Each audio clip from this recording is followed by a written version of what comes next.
With a 6-week closure of the Abuja airport by Nigeria's aviation ministry, stakeholders in the sector are already counting their losses.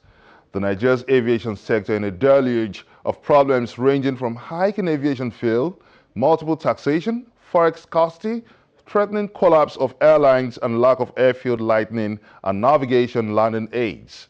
As airline operators groan the cost of doing business in Nigeria, what's the rescue plan for the Nigeria's aviation sector? It's question time. Welcome to the program. I'm Benga Ashiru.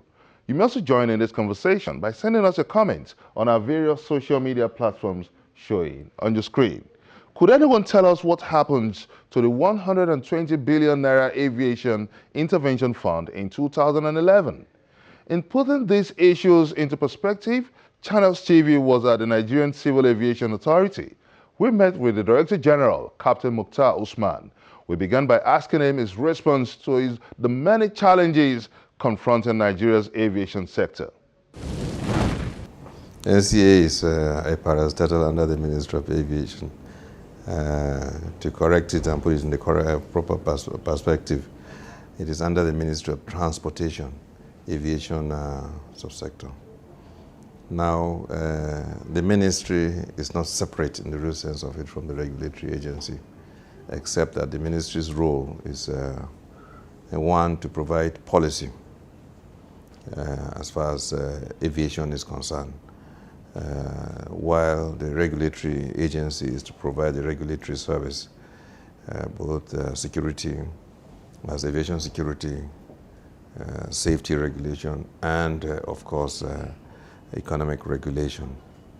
So it's not really separate in the real sense. We operate together. Everybody or each organ has its own peculiar function. Yeah, but I want you to comment on the closure of the Abuja airport, because largely this closure depends on other ministries for the NCA or for the aviation ministry to fulfill its mandate. Really, you brought out an important question.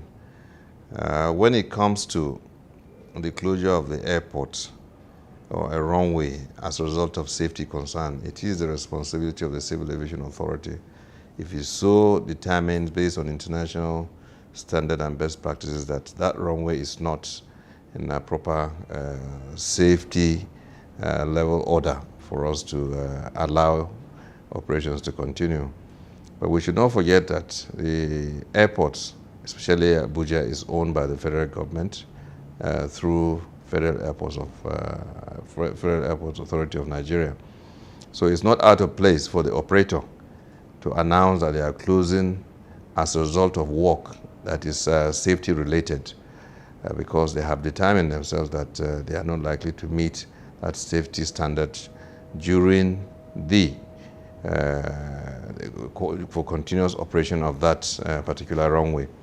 So the right thing was done. The operator, as the airport authority, through the Federal Ministry of Aviation, determined that there was need to close the airport, and we totally agree, because it has to be operated based on international standard and best practices.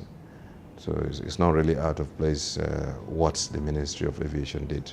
Now, still on this closure of the runway, many interest groups are counting their losses, which runs to several billions of naira. So let's do a cost-benefit analysis now. Couldn't there have been some palliatives to cushion the shocks of this planned closure? Well, let me start by saying that safety is of paramount importance.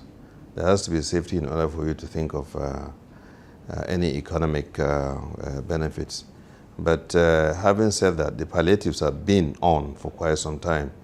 If we remember, the airport, or the runway in particular, was designed to last for only 20 years. And using all those palliatives, we'll be able to make use of the airport for approximately 35 years. That's about 15 years over and above the normal lifespan of a runway, of that particular runway. It's inevitable. If it's not done now, the runway will shut itself up. So the only way is to do it organized and try as much as possible to have minimum discomfort to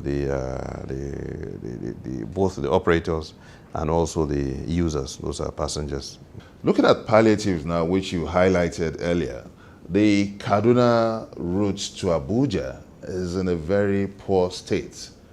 And what do you think can be done in this regard? Because the whole project is dependent on the Works Ministry, which is outside the plan, the scope of the Aviation Ministry. So what can be done to harmonize this plan to reduce the pains from Nigerians?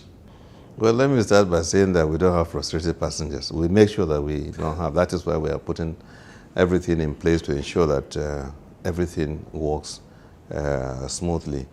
Secondly, the Federal Ministry of Works has taken this initiative, and they are very serious, along with other agencies, to ensure they fix the road. And as I'm talking to you, a lot of work has already been done to fix the road.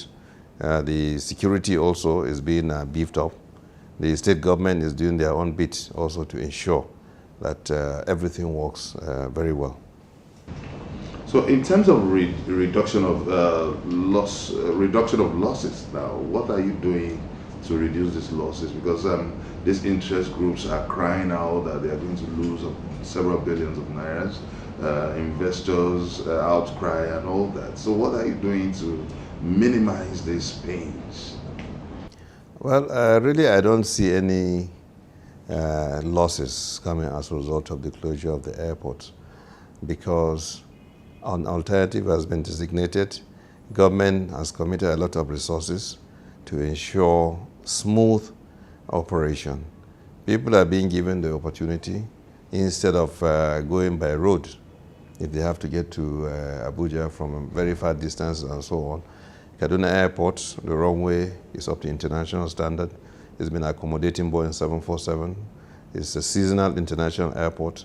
Now for this period, it's going to be made 24 hours to live up to the expectation. It's already built as an international airport. So there's hardly any losses. The instrument